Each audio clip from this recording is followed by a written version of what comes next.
What if everything you've been taught about active listening isn't correct? Welcome to Coaching State. This is episode 5 in our series of The Subtle Art of Coaching. Today's video is going to be on active listening 2.0. I'm really excited to be joined by Dr. Kermit Jones, PCC, today. Welcome, Kermit. Thank you, Tony. It's great to be here and excited for what you're doing with Coaching State. Oh, thank you so much. As you all know, my name is Tony Houston, MCC, and we're going to jump right into this conversation on active listening. And Kermit, I know you've been around the world of training, development, communication, and leadership for a couple of decades. And I'm curious, what comes to your mind when I ask, or when I say what most coaches think active listening is actually not active listening? What pops up for you? Well, Tony, what I hear you saying is that you're curious as to what comes up for me as far as active listening and coaches typically. Is that what it is that you're saying? All right, Kermit. Well, thank you for that fabulous example of what many people have been taught around what is active listening. Now, Kermit did a wonderful job there of giving us an example of what I'm hearing you saying. I also often hear coaches, when I'm mentoring them, use something such as, if I'm hearing you right.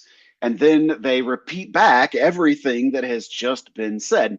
Now, this conversation also builds on what we covered in episode 1 with filler language, which is a violation of active listening, which many people think by using okay, great, Huh? and nodding their head a lot. That's active listening. Awesome. Uh-huh. And then, Uh-huh. and as Kermit's given us another great example, there is episode 4 where we talk about positive affirmations, where oh, that's a good idea. Oh, yeah. And we encourage, we cheerlead along the way. And if you've watched those two videos, you know why? That's not actually the most supportive way. It's not the best method to move our clients forward in a coaching conversation. If you haven't watched those videos, you should go watch episodes 1 and 4. And what we're going to focus on today is more on what can you do as a coach to improve your active listening. And Kermit, I know you've got an example that I've heard you tell before about going to Walmart and what they do as an active listening method when you go to the customer service counter. What's that about? Yeah, it's like Walmart or the Dell customer support line, one of the two. You want to talk about a frustrating experience, but imagine walking up to the Walmart customer support line and you're like, "Hey, I'm bringing this marker back because it doesn't work."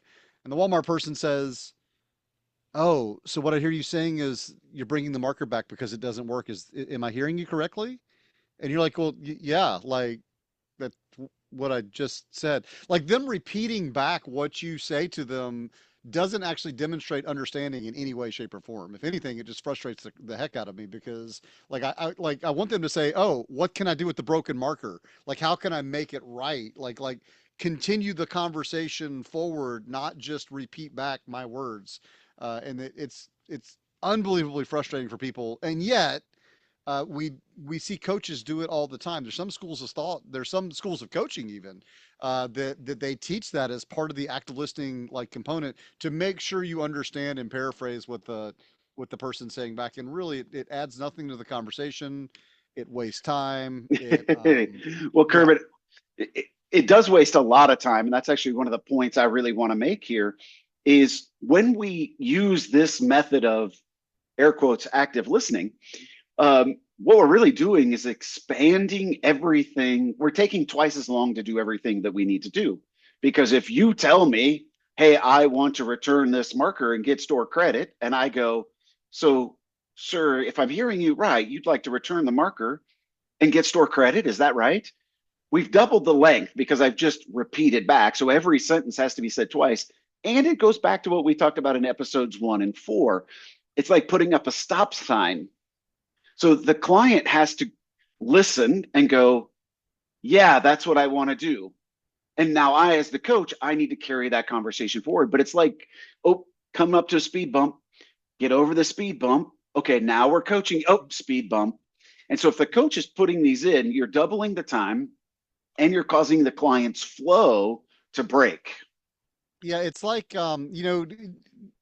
when people are on Zoom or in a Zoom meeting, and people always joke about the commonalities of Zoom, but when you've got like speaker view on, and it'll pick up somebody's microphone for just a second, and it literally switches the video over to that person, and everybody's like, and then they're waiting for the video to come back to the main speaker, but somebody has to speak, and it's all this back and forth. Like that's literally what's taking place in the head of a client. But it's a very, I don't know, it's a visual depiction of what that kind of seems like. Yeah. And as I even think about, look, I've called, pick any of the major cell phone providers, Verizon, AT&T, et cetera. I've called them, and you get the foreign office, and their literal technique is to repeat everything back. And what I find is that, and they're actually not listening. They're actually spending their time reading. Their focus as the customer service agent is just, did I get that right?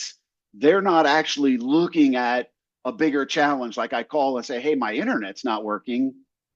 Oh, so if I'm hearing you right, your internet's not working. Yes. And You forgot the immediately frustration starts to rise for me.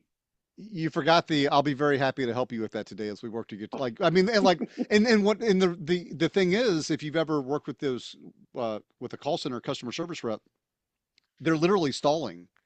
Like they are trying to create time because they're typing, they're researching manuals, they're doing everything but actually listening, as you said, to what you're saying. They're actually trying to buy themselves more time for various reasons. And so the question then becomes like, why as coaches, like why would we do that on Well, purpose? well, Kermit, it's funny that you say that because that's what most coaches are actually doing as well. They're trying to buy time. So, oh, okay. So what I hear you saying, da da da da da da da, is that right? Client says yes.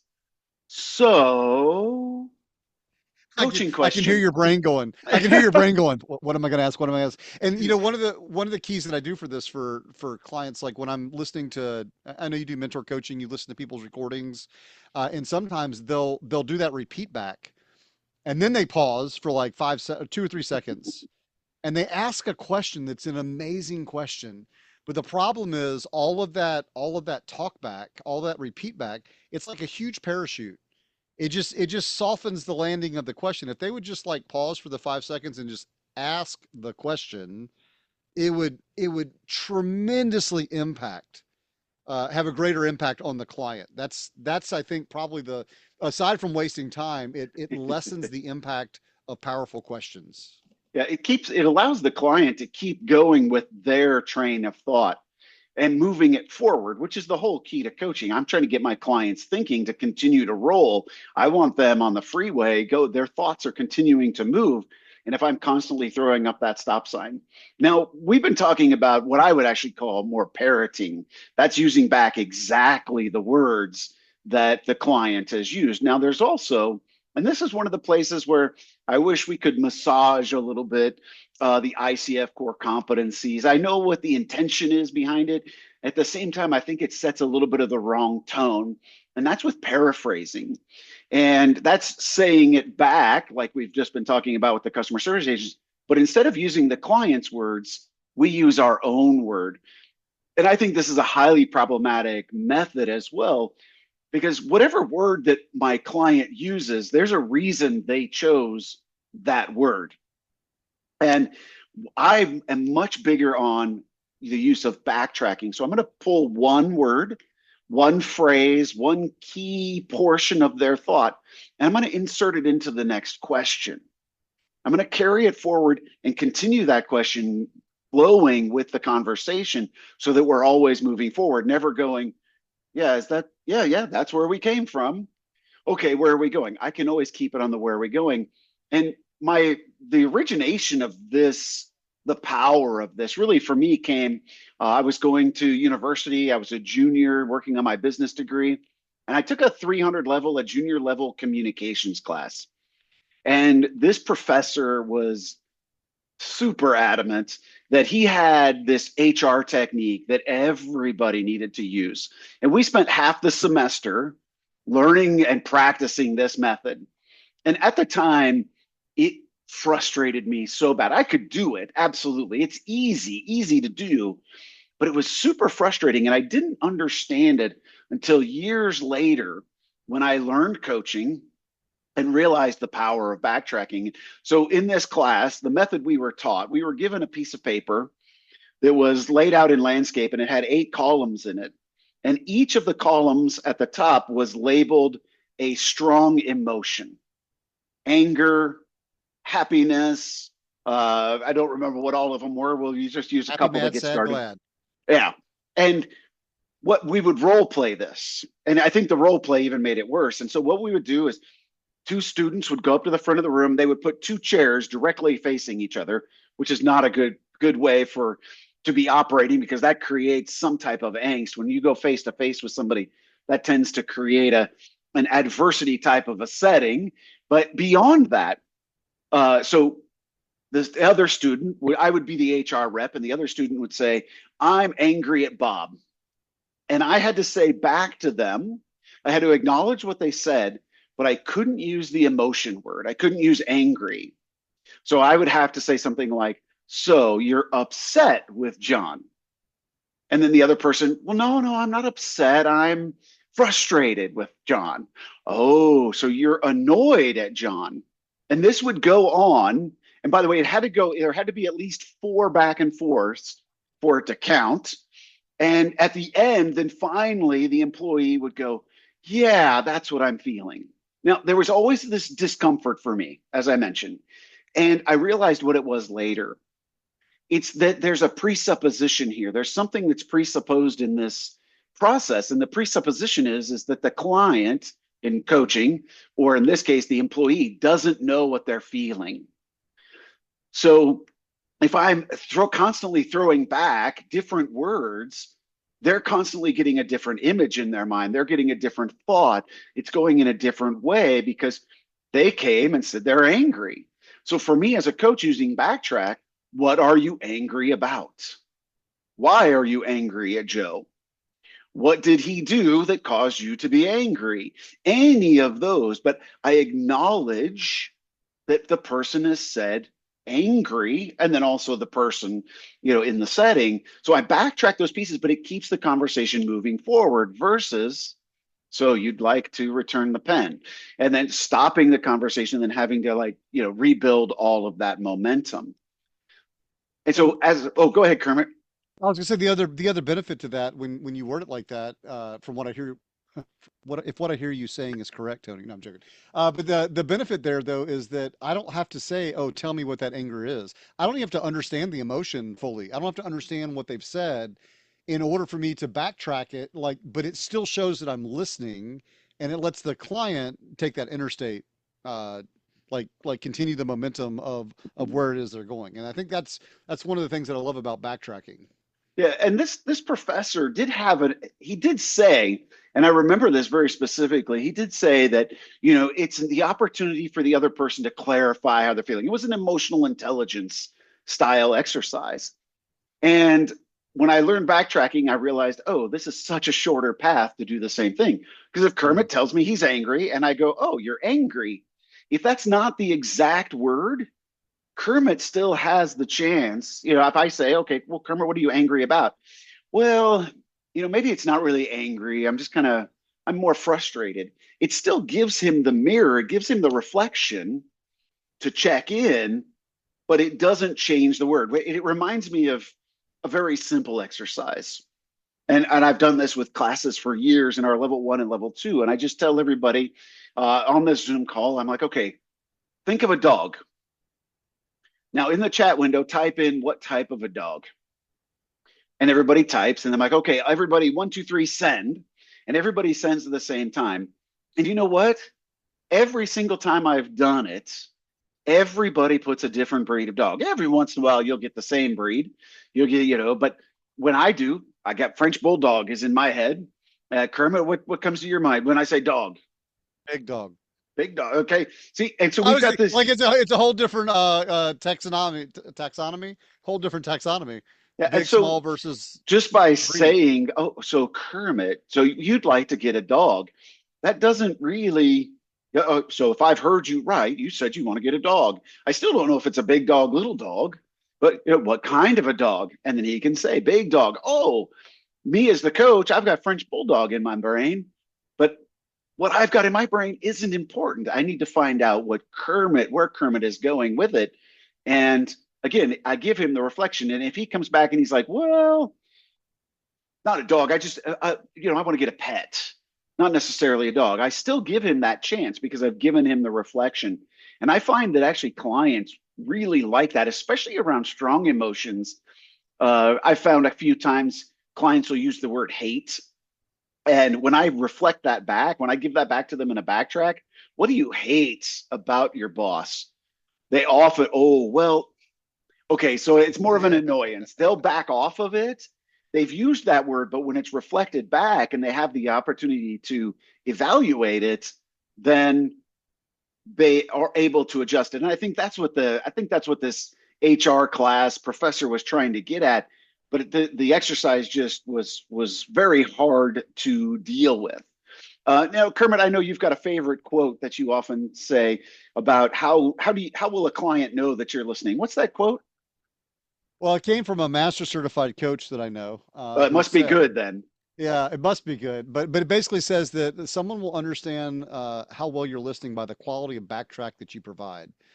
And that to me is that's the epitome of this conversation. Like if you were talking to your best friend, your best friend, like you, the question that you ask them, like you further the conversation by the way you ask the question. You don't just repeat back what they're saying. So a client will understand how well you're listening by the quality of backtrack that you provide.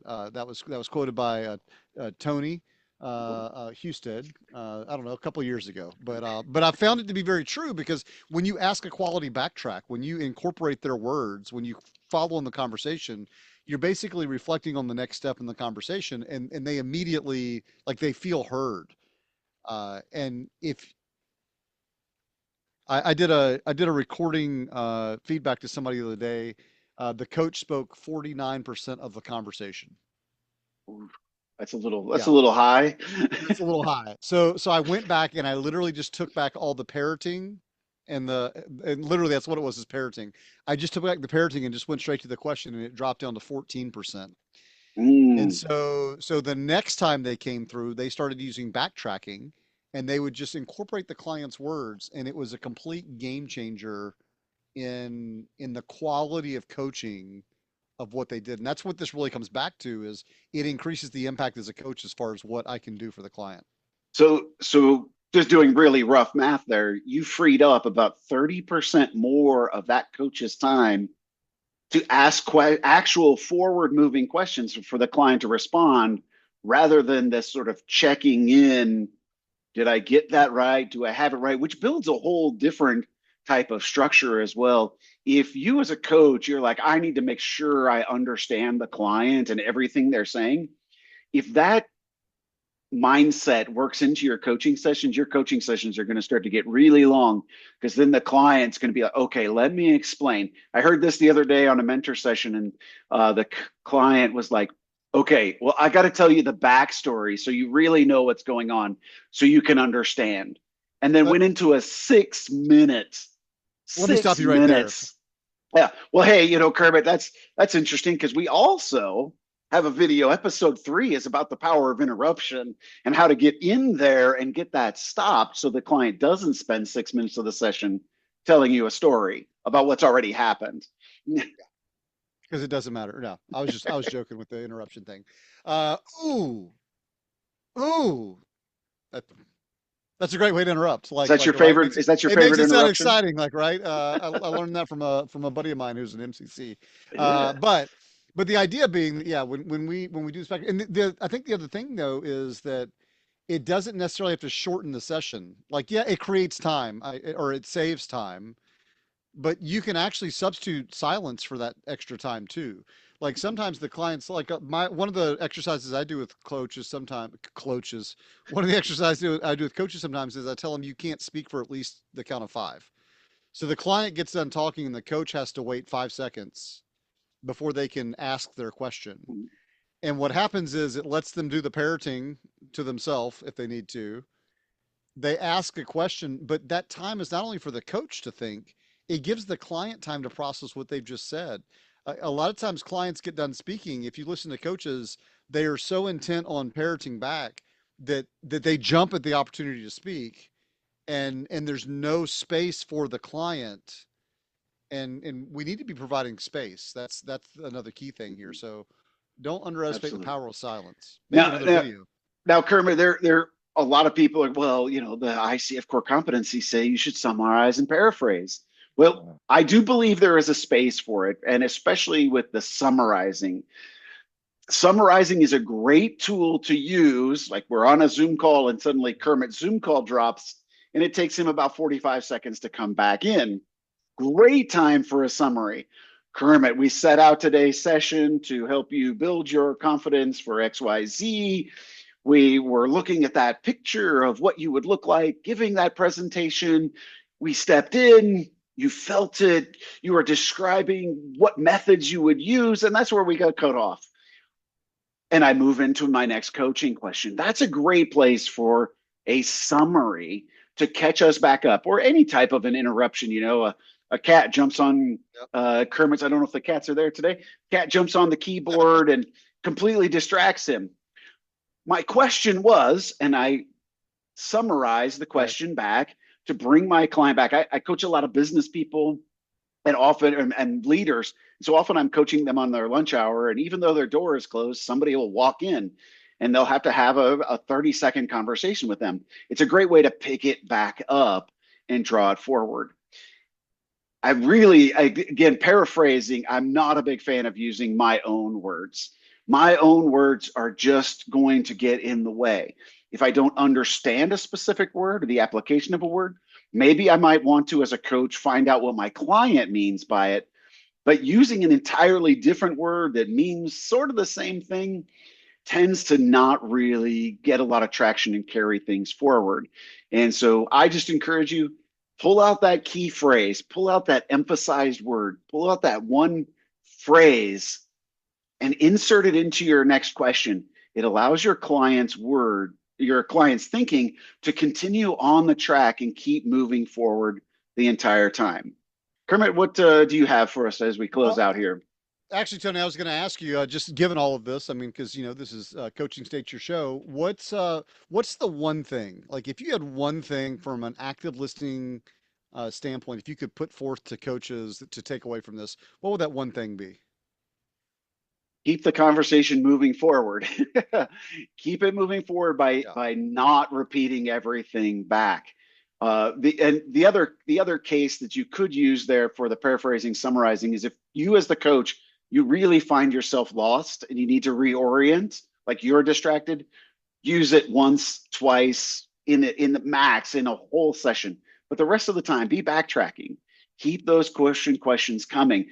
I believe it also builds this extra layer of power to the rapport because the client is sitting there going, "Wow, they are hearing me because they used the words that I used, and that question fits."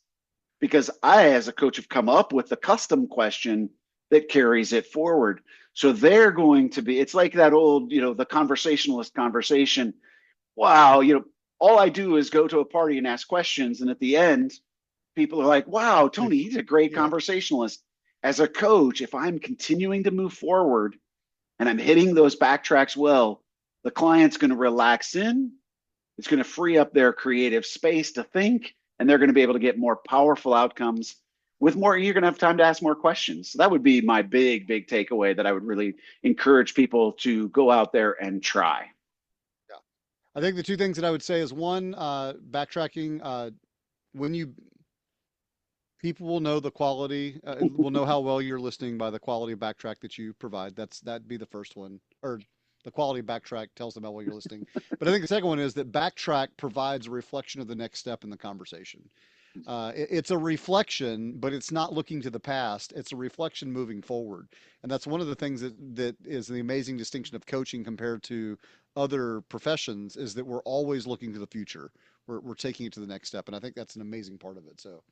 All right. Well, Kermit, I can't thank you enough. I appreciate you being here and giving your time and your thoughts on this active listening. I'm sure we'll be back together talking about active listening and many other coaching topics moving forward. If you've got any questions, please drop them down below in the comments. Hit that like button, hit that subscribe button, and please share our videos with other coaches who you think could benefit from this conversation. Have a great day. Thanks, Kermit. Thanks a lot, Tony.